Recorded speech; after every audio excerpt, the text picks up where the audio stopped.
Today, we're gonna read an amazing book that you probably all know. It's called Goldilocks and the Three Bears. But did you know that Goldilocks and the Three Bears wasn't always the story that we all know and love? Some years back, Goldilocks was actually an old woman, and she didn't even have golden hair. But the version we're gonna read today actually has Little Goldilocks. It's written by Ian Paul Robinson and it's illustrated by Jerry Embleton. I hope you enjoy it as much as I do. Goldilocks and the Three Bears. Once upon a time, there was a little girl called Goldilocks. She lived with her parents in a house on the very edge of a great forest. She was called Goldilocks because every time the sun shone, her beautiful hair gleamed like gold. But although she looked as good as gold, Goldilocks was really a very naughty girl who was always up to some sort of mischief. Her parents were very kind to her and gave her everything she ever wanted. But Goldilocks was never satisfied for long. She soon grew tired of playing with her new toys and would leave them lying all over the floor until they got broken. When she was bored, Goldilocks would just sit in her room and sulk. One day, her mother told Goldilocks that she was going into the village to do some shopping. "Would you like to come too?" she asked. "No, the village is so boring," Goldilocks yawned. "I think I'll go for a walk in the forest instead." Her mother was very worried when she heard Goldilocks' words and warned her daughter not to go into the forest by herself. "You stay here and tidy your room," she said. "You should only go into the forest when someone goes with you."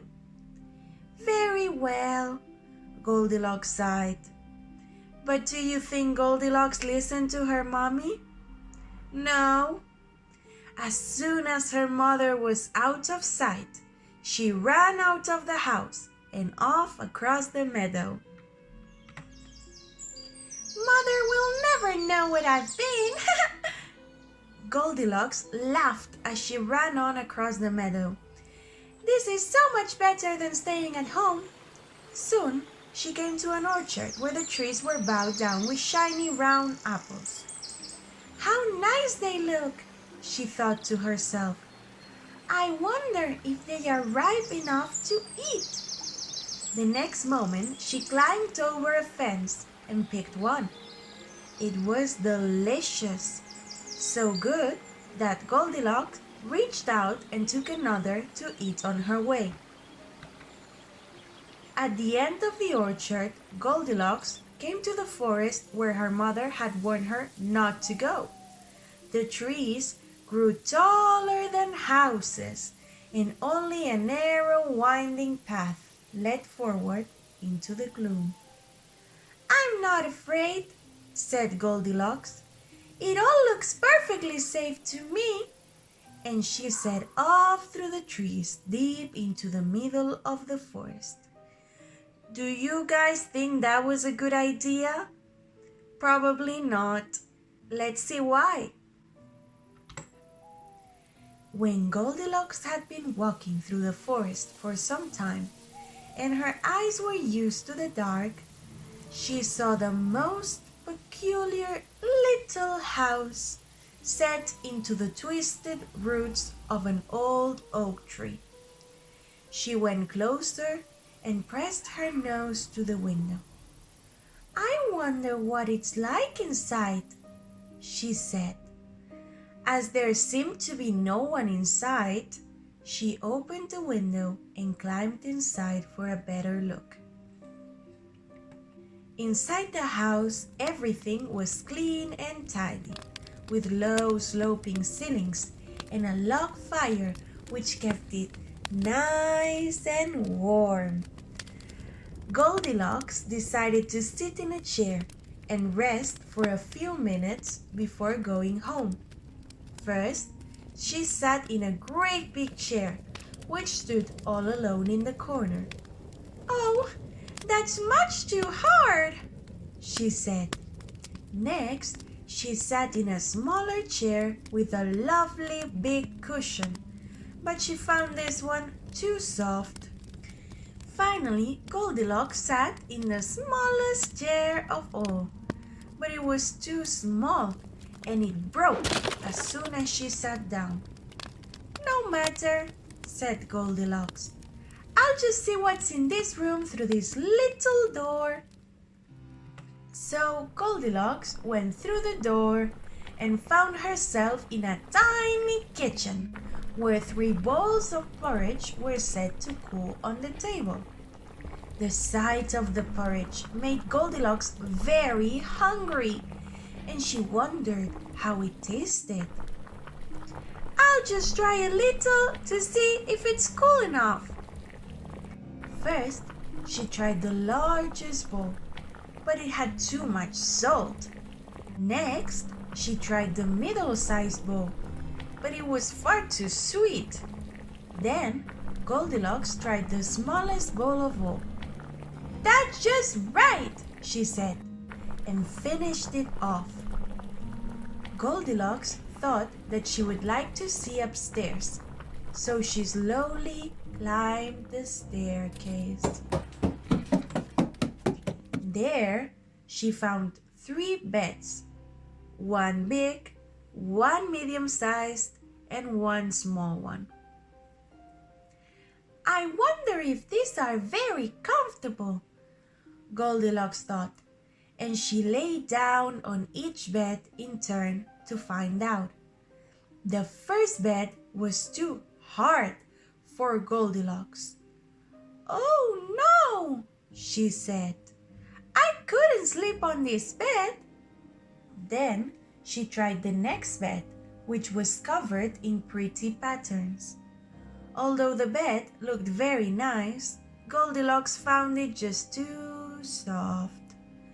"Oh dear," she sighed. "I couldn't sleep there either."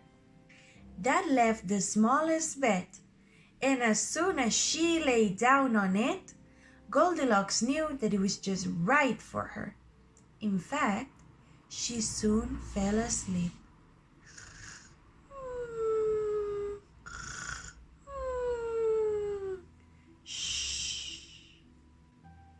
At that moment, the 3 bears who lived in the little house were coming home from collecting firewood in the forest. "I do hope my porridge is ready now," said Baby Bear to his mother as their house came into view.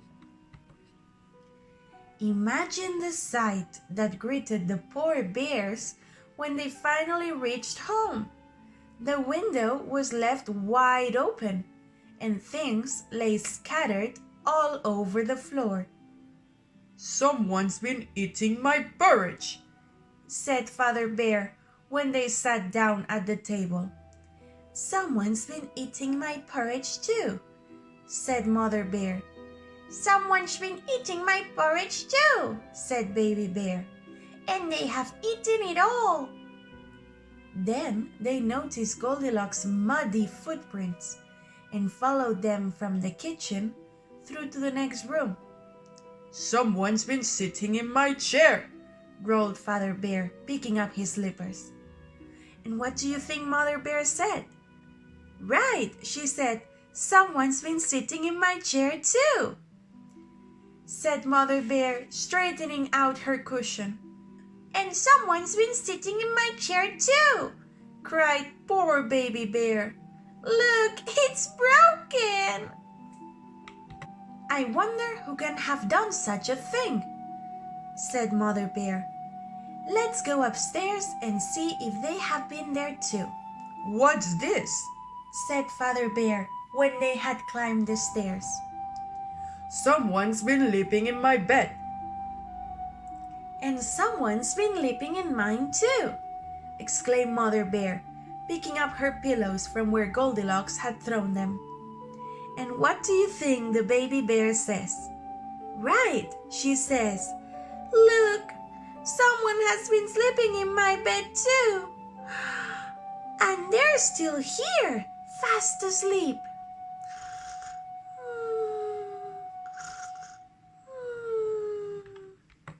At this, Goldilocks woke up and was surprised to see the three bears gathered round Baby Bear's bed. She was so frightened that she jumped out of bed at once and ran down the stairs and out of the house as fast as her legs would carry her. She didn't stop running until she was back through the forest and safely home. How extraordinary! Exclaimed Father Bear. I expect the little girl got lost in the forest and came across our house by accident. She must have been very clumsy, said Baby Bear, looking at all the mess Goldilocks had made. I think that she lost her glasses in the forest and kept on bumping into things, said his mother. Why, she didn't seem to notice us at all. Meanwhile, Goldilocks had learned her lesson. I'll never be so careless again, she sobbed, and set about tidying up her room before her mother came home from the village. Do you know that from that day onwards she was never bored or restless again, and her room was almost as neat and tidy as the three bears' little house. Everyone say with me, the end. Did you enjoy the story? I love this story very much, and I especially like how it teaches us that we must listen to our mothers. What do you think would have happened if Goldilocks had listened to her mother? Right, she would not have been frightened. Very good. So I really hope you enjoyed this story, and I hope to see you soon again. Take care. Bye!